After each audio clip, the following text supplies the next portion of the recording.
a Look, haircut for her trip. I know. I was laughing when I was coming home. I was like, "Oh, here we go again." It looks like a helmet. I hate it so much when they. Why do stylists want your hair to be so flat? I That don't is, know. that's like the I know. question And then if of you my. try to say like just that's fine, just leave it wet. I don't need a blow dry it, then yeah. Yeah, The last time I went to the hairdresser, yeah. I came out looking like a suburban old Oh, lady. like me. No, you at least yeah. No. Well, I had to do my bangs like this, so going all around. And I think when I wash it tonight, my scalp itches like shit because she put so much product in it. Um, it'll be fine. It just looks weird to me right now. It cracks me up.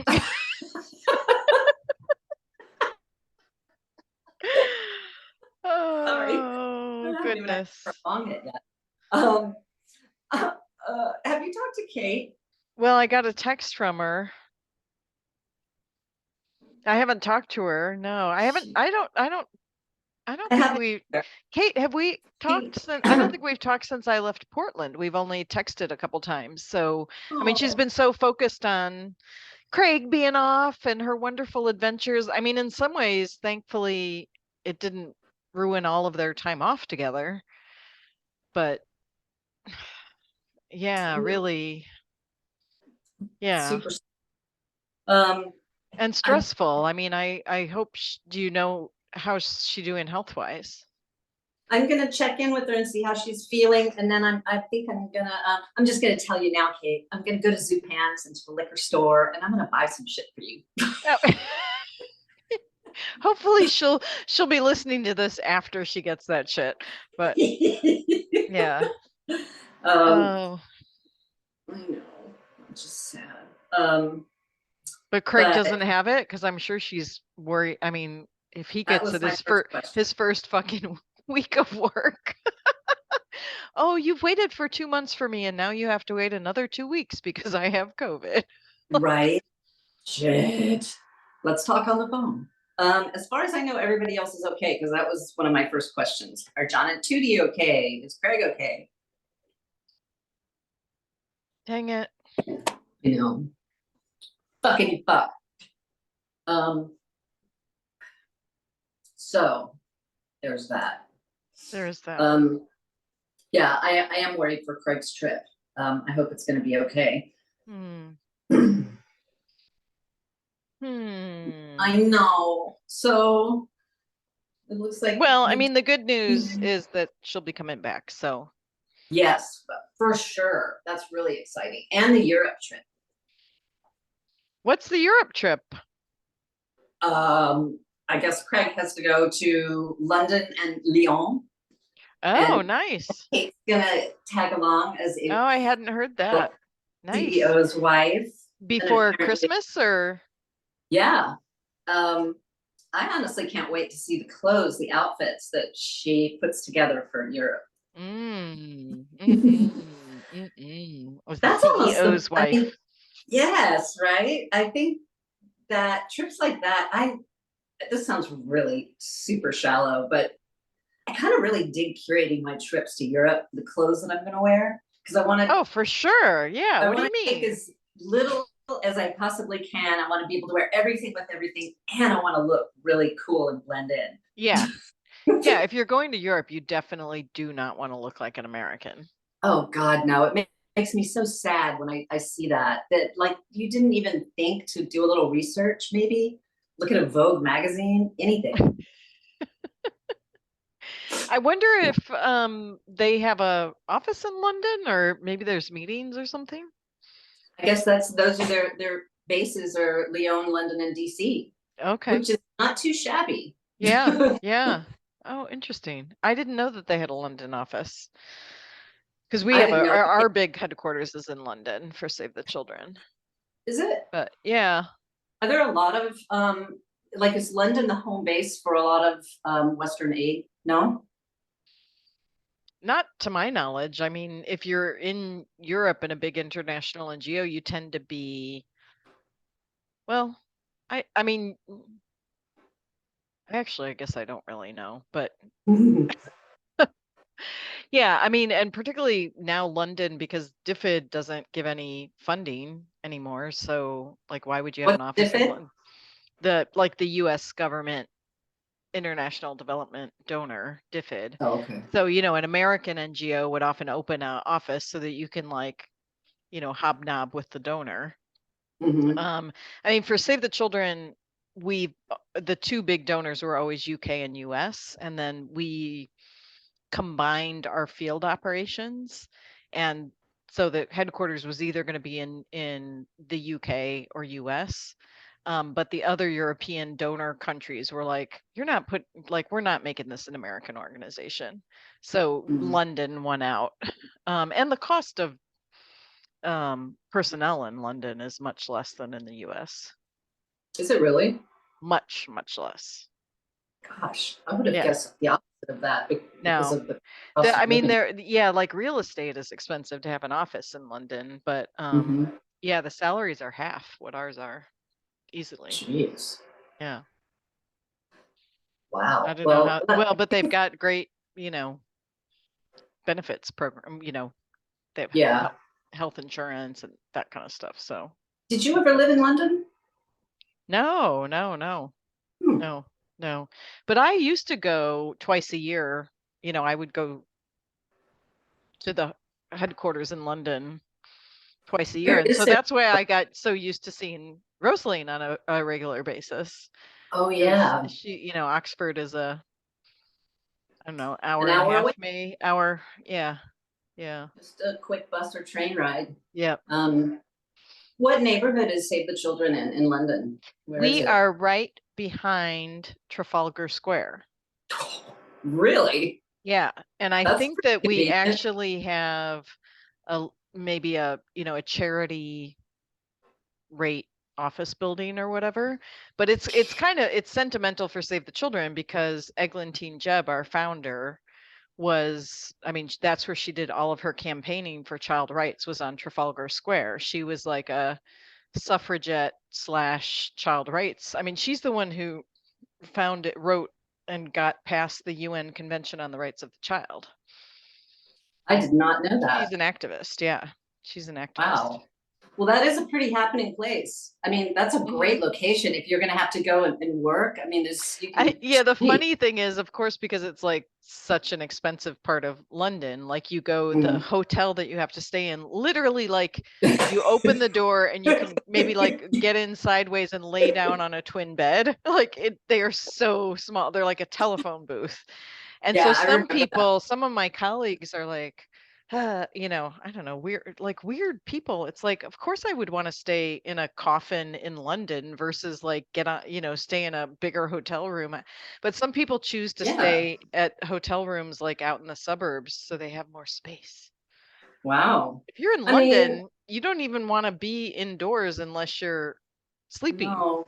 in my opinion. I mean, I generally like I mean, I've stayed in both in London. I've stayed in like a shoebox, and the last two hotels, we stayed over in Temple near Blackfriars in a Mm-hmm. shit. It's a Apex hotel. It's the same one that I used in Glasgow and Edinburgh, and they're really affordable. The rooms are not super big, but they're also Mm-hmm. not super Mm-hmm. small. Mm-hmm. We stayed in South Kensington last time. I mean, it's right there where it seems like every hotel that we stay in is right across the street from the underground. So it's Well, that's easy, true. That's true. easy, And so easy. that's what people say, like, oh, Mhm. well, just, it's a 20-minute ride and it's fun to get on the tube and, It do is a all that trip, isn't stuff. it? So, People yeah. watching. The Yeah. thing that I really liked about South Kensington, out of all the places we've stayed there, is that because I mean, it's a residential neighborhood, but Hmm. it has a lot of services. I mean, there's a lot of really good restaurants and Hmm. cafes, Hmm. and it's a little more quiet. Yeah. And it's like a 10-minute cab ride to Paddington Station if you're going to go to Oxford. Right. That's what Right. our thing Right. is like. Right. Or if you have to go to the airport. Both are convenient. So am just so tickled that Kate's gonna get to go to Europe. too. I Oh really my am too. gosh. I'm trying to make an excuse to go in January. To London. Mhm. Mm. I keep like around. Is anybody having a meeting? Um, My passport's getting itchy. yeah, it's getting itchy. My colleague who works in Sweden wants me to come, but I can't go Oh, just to see I can't just go to see her. So I need to find a meeting in London so that I can then yeah. drop by through Sweden. That's She's most definitely on my near list to go is going to be Scandinavia. I need to go back to Copenhagen because it's so cool. And then I got to go there for work a couple years ago. Yeah, it was really amazing. And just by coincidence, one of my best friends from Indonesia was on a study tour with on religious freedom to Copenhagen while I was there. Sandra Hamid, who Kate knows. And so we timed our trip so that we had the weekend together oh to explore. And then I think she was there the week before and I was there the week after or whatever. It was so much fun, but very expensive. yeah, it's not inexpensive. That's true. God, my one of my most favorite museums in Europe is there. They're Which the one's Copenhagen. that? It's their national museum, which was right around the corner from the last hotel I stayed in there. But they have, I don't think we did any first of all, they have museums. this. We did all the This different neighborhoods and this like, is. I actually got this at. Oh, it's from the National Museum in Copenhagen. Go figure. This is the Gundestrup Cauldron, mm-hmm. and it is exceptionally famous for. It was deposited into a bog. There's nothing To else save that's it. been. To save it? What do you mean it was deposited into a bog? As an offering. Oh, okay. I think that's from the late Iron Age, if I remember correctly. Okay. But it's just so neat, and they do have bog bodies there, which also are Mm-hmm. very cool. Mm-hmm. Mm-hmm. But it would be really neat to also drive over that bridge to Malmo to Sweden because that's a long ass bridge. Mm-hmm. Um, Mm-hmm. Mm-hmm. and Norway and Finland. Yeah, my colleague lives in Sweden and she's pregnant, so she can't travel anywhere. Right. Her doctor says she can't travel anywhere, and we've been planning to get together face to face. So there is a lot of cool stuff historically to see in Sweden. I mean, I want to go to Gamla Uppsala, where the pagan temple doesn't exist anymore because it's gone, but that's a really super old pilgrimage for pagans. We have got to go to Ireland together. Oh, that should be the first trip that we do. We just need to, yeah, that would be easy to get to and so much stinking fun. And I've never been. Can you believe that I've never? I know. I can't. Yeah, I can't So believe many you've never places been. in Scotland that I've never been to Ireland. So it's time. It is time. I know, but we're planning Indonesia for next summer, though. I don't know. I don't know. Can you take 2 international trips in a summer? Possibly. Wow. Have I ever done that? I can't remember. Isn't it hotter than hell there? Oh, I asked you that. You said you're going to go in the shoulder season, like right after the monsoon. Yeah. That'll be exciting. Yeah. That is such a long flight, isn't it? I mean, yeah. Yes. Takes forever to get there. Do you break it up or do you just go Oh for no, it? I've never broken it up. I don't get that. Like you just want to get where you're going. No. And where would you really stop? Like Saudi Arabia? Like where would you start? I mean, I guess there's a lot of places like you could stop in Japan, I guess. We have actually once done a overnight in Japan because it was like all those years of flying through Japan and I'd never gotten off and gone to Tokyo. So one year we did actually stay over a night in Japan and, that's fun. Took the bullet train in from the airport. You'd have to what? I'd have to have 2 nights because I'd need to recover from the first night. Well, it was me and my kids, so. Right. Yeah. Yeah. I haven't been to Tokyo since I was a teenager. So I know it's very, very, very different. And yeah, like we went down to the popular parts of town where everybody's dressed as an anime character and, you know. Right. Oh God, I have to say, I have to mention this. It's very sad. Obviously, everyone knows about Itaewon. That is where, when we lived in Seoul at Yongsan, was where we spent every fucking weekend. Was it? And some weeknights. And you know, it's modernized now. When they had the Olympics, they put in the subway system. We didn't have that. The storefronts are more modernized, but everything else is the same. The width of the streets is the same. The sidewalks are the same size. Right. I've looked at numerous videos that my friends from Seoul American High School have made on pilgrimages back home to visit grandparents. And so when we would go. So you're saying when you look at the photos of the shooting that just happened, you can recognize is that what you mean? You can recognize I was talking the about town? the crush of people. Yeah, sorry, not the shooting, the stampede, sorry. Yeah, I know that alleyway. You do. And the building that's right next door to it that they call the Hamilton Shopping Center. When we lived there, it was just the Hamilton Hotel, and there was a really awesome disco in the basement. But those alleyways are all up behind all those buildings, and they are narrow and they are very, very, very old.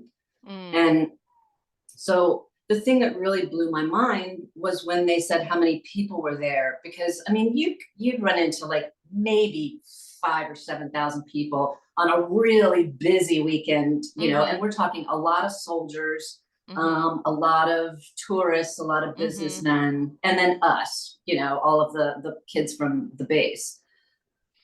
So to imagine 100,000 people in that space, that's not possible. It's well, not. obviously it wasn't possible. That's what happened, right? And that I'm 100% shocked that there wasn't more crowd control. And I mean, yeah. I mean, you don't, those alleyways are so narrow. It just broke my heart looking at that, and I couldn't look at all of the video. I was gonna say I couldn't look at the video. No, I didn't, but I just remember I just was stunned at thinking about how that many people could fit into Itaewon. Just can't. That's incredible that you know that place. Like the back of my fucking hand. I'm sure that I could still go there. I was just telling them about the jazz club, the Eve, that my friend and I used to go to. It was in that block on the other side of the street. Oh my God. Yeah. I didn't even think about that connection. How far is it from Seoul? It's in the middle of Seoul. It's right next to it's in the middle of Seoul. Okay. Well, I mean, for the most part, Seoul's a big city. Yeah. You know, but yeah, it was right, literally. How far was it from where you lived? A very short cab ride, like very short. Like maybe we used to go to the gate to catch the pony cab, so we would walk to the gate from our house and just hail a cab and jump in, and we could be at the Eve Club in like 7 minutes. Okay. So it was really, I actually have friends who are they're not Department of Defense, but childhood friends who have kids who are like middle school age now that are posted in Seoul this year. Where they live. They live on an American compound. I don't know if there's more than one, but and she's a real like post on Facebook kind of person all the time. So she was posting about it and, you know, the day of mourning and so on. But yeah, that I guess on the base, or, you know, the compound they're living on. I don't know what kinds of things she meant, but, you know, like, you know, the day of national mourning was taken very seriously, and that people stayed home from work and you didn't go out in your car. And like the thing with Itaewon is that it has always been, even back in 1980 when it was shitty and stinky and dirty. We loved it. It was just a great place for us. We were allowed to be what we wanted to be. We were free. We could go into the bars. Nobody cared how old you were. Yeah. That was the same as me at the age of 18 in Jakarta as an AFS student. We couldn't afford anything, but we could go into the bars. Oh yeah, you just go in there and you could buy one shitty ass beer and sit there and listen to music forever. Right, exactly. Exactly, that's what we do. Yeah, it's just a happy, fun place. And to see that, I can understand why the day of National Mourning would be taken so seriously. And there's just so many clubs and it's like ground zero for fun. If you like to dance and go out and eat good for some food, reason I thought it was outside of Seoul. I don't know what. I obviously didn't follow the news that closely. Well, so like the garrison where I lived, Yongsan was the U.S. Army garrison. Excuse me. It was like, if you're looking at a map, it's closer to the Han River than it is to, like, it's all kind of mountainy, and then the river kind of winds through it, in like this flat floodplain area. So Itaewon's not that far from the river. Like if you're looking at a map, you'll be like, oh. But there's so many districts. I mean, it's like Tokyo in that. There's just so many different districts for, where foreigners live, like not. And they're these little European foreigners, and they're all little enclaves or compounds. Right. It's like how you guys lived. I mean, it's really awesome, actually. I mean, though that was one of the reasons I loved having international friends, because Jane and I went out off base and hung out with people that most people didn't. We didn't really, I don't know, we were the weird ones that wanted to go in and adventure and do stuff. A lot of the other kids did. We're just gonna play football. I'm like, okay, I mean, so many of the kids in the compound they're compound kids, right? They basically have their little mini America, get everything from the commissary. I mean, we lived in mini America, which was kind of funny, but at the same time, it wasn't mini America because it looked Korean. And I don't know. It was really, there were so many Korean nationals that worked on the base that it was really not like, they just had to leave, after they got off work, you'd see them, they'd all be leaving, streaming out of the gates. And then because President Park was assassinated, the October that I moved there, we were put under martial law. So basically they locked down the base between midnight and 6 a.m. And so 6 a.m. was when you'd hear the Korean reveille music coming over the compound. And everybody would pour out the gates? And they'd open the gates, and all the people that worked in like the post exchange or the commissary or wherever, all these Koreans would be coming in, and they still sitting in the streets. So I have my windows open because we live near Gate 19, and I'm like lying there like your average 18-year-old that's like, shut up. You can hear this. I can almost imagine. I mean, I know some of that type of Indonesian nationalist music that's just like. And then they hadn't outlawed spitting in the streets yet, so you'd hear these everybody like smokes these horrible cigarettes. Yeah, you got it. Yeah. Our houseman, Mr. Pop, used to go out and spray off the sidewalk with the hose in front of our house. So they actually, because when I first lived in Indonesia, spitting was much more common.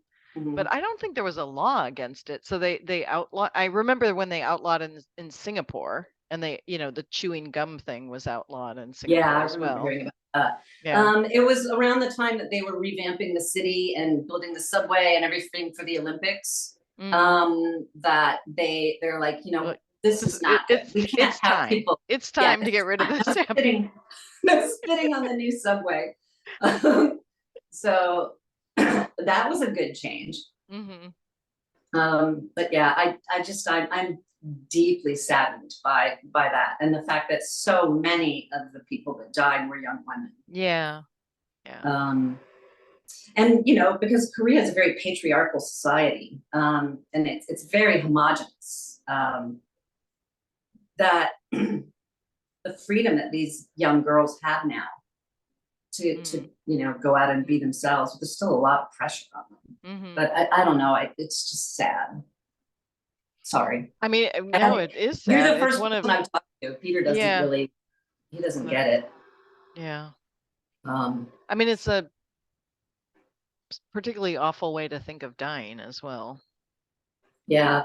You can't kind of get it out of your head. I think that's why I kind of avoided the news coverage on it, because Yeah.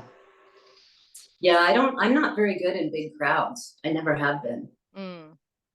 I may have gotten that from living in South Korea. I don't know. I've never lived anywhere that had so many damn people. I mean, there's more than twice the amount of people living there now that there were. There were 8 million people in the city of Seoul when I lived there. And I think they said there are 26 million now. That's a shit ton of people. Yeah, I mean, Jakarta had a population during the day and at night, right? It was something like 10 million people. It went from like between 15 and 25 million people. Wow. But the most crowded place when I was a high school student, just everything's crowded, right? And so Yeah. I just remember getting on the bus in the morning. The buses were so crowded that you just kind of like almost reach your arm out and the conductor would pull you in, and then the crowd just kind of like moved you, like you didn't even really have to walk, you just like the crowd moved you, and then you'd be in the middle of the bus. And I just remember that feeling of like just never having known what crowd it is. Yeah, I think that was my experience too. Was I had just not ever lived around. Sorry, I've got like this heavy duty frog in my throat. I just had not ever lived anywhere with that many people all jammed together. So it was a learning experience. But you're right, the buses were a trip. Yeah, and there would be things like you'd look at a space and you'd be like, you can't get one more person in that space, and then like 3 people would get in. Exactly. It'd be like yeah, that's some pretty close proximity too, to be like right in somebody's face who has just had a massive helping of garlicky kimchi. That's just where you want to be. Oh my, well, and I got as a young, I don't know if this happened to you in Korea, but I got felt up all the time as a young 18-year-old white girl. That was because I was like in my little school uniform. I was the only white kid around in my neighborhood. So I don't think and you'd kind of be looking around like, who's doing this to me? But it was so crowded that you couldn't. It was more like you could feel men moving their pelvises closer to you. Exactly. I don't really remember anybody like actually touching me with their hands, but you're just trying to shift, and you're like, stop rubbing your teeny weenie all over me. Yeah, exactly. The teeny weenie was definitely a daily occurrence. But yeah, no, I definitely had people feeling me up with their hands. Like, it might have just been the culture of the Korean culture and the fact that, they were pretty fucking repressed. But I'm white, so that makes all the difference in the world. Yeah, well, I felt like for Indonesians at the time, the difference it made was that, Western women were kind of like hypersexualized, right? So there was so little Western media getting into the country. That's like Charlie's Angels was the TV show that we watched every week, that kind of stuff. So that's the only images you saw of white women. Yeah, white models were really huge. There were a couple of girls that I went to high school with that modeled for different agencies in Seoul for makeup and hair products. I mean, so you'd see that was like the standard of beauty was the pale white chick. Interesting. Yeah, it was weird. But I think I had also never lived anywhere where you probably had just more Westerners in Korea too because of the military cooperation at that point, that we didn't have. Yeah, there were. But there were some people that liked you and some people that really, really did not like having soldiers here. But I mean, I think most South Koreans realized, whether they liked us there or not, that the DMV was only about 80 miles away. Right. and we were there for a reason. That's right. Yeah. So yeah. I know. Speaking of that, like what's going on with North Korea right now is kind of. I'm like, does he get Does this have something to do with Russia? Does it have to do with I know him it does feel like, why now? Why, to like, Putin? why are you rattling the cages right now? I always wonder too if like if he doesn't get paid enough attention by the West or by the Mm, US, that seems to me like that's when he begins to act out. Like, hey, mm. wait a minute, I'm still Right, here and I'm I have still here. but that was a lot. And the fact that South Korea scrambled jets, Yeah. that's a big Yeah, I was listening to like a more in-depth report on a podcast this morning or deal. yesterday morning. Yeah. I missed that. I'd like to hear about that. What were they saying? I mean, just that this was like, this wasn't kind of the usual, you know, pomp and circumstance, that they were flying more aggressively into no-fly zones, and the Korean, South Korea was I, just it was a discussion on like, how serious is this? Hmm. And people were like, we don't really know, but it's not your usual thing going on. Like, Yeah. I kind of wonder more brazen, I guess would be the word. what I'm pretty sure that little Kim is a thorn in the side of Xi Jinping. Mm, The question is how far would China allow North Korea to go, and what would happen? We know that China does not want the West on its border, just like right, Putin doesn't want the right, West on its right, border. right. So that could be a real problem. I mean, South Korea could handle itself easily, I think, against North Korea, nukes barred, but not China. Right. Right. Yeah. And it's just really this is getting Yeah, the very, whole geopolitical situation right now is, yeah. everything's wobbly. Oh my God. And the election that's coming up has really got me like, ugh. I mean, I do not need to live in a state with a Republican governor. No, no. I left for that reason. I ran away from North Carolina, ran Hmm. away from them, Hmm. ran into the arms of the Proud Boys. Shit. Okay, well, I thought Rosaline was going to come on, but I think she's not. Oh, One of okay. her favorite aunties is visiting from Ireland, I think, and she said, "Oh, I'll come on." They had daylight savings, so she's an hour earlier now. Oh, Instead of okay. at 10, she's at 9. But Darn it. Well, she must be having a really good time right yeah, now. so Auntie, whoever the auntie is, must have stayed up late. She's like, that auntie goes to bed by 9 o'clock. So what Oh, did she they're say? drinking. My favorite auntie. I don't know. Okay, well, we can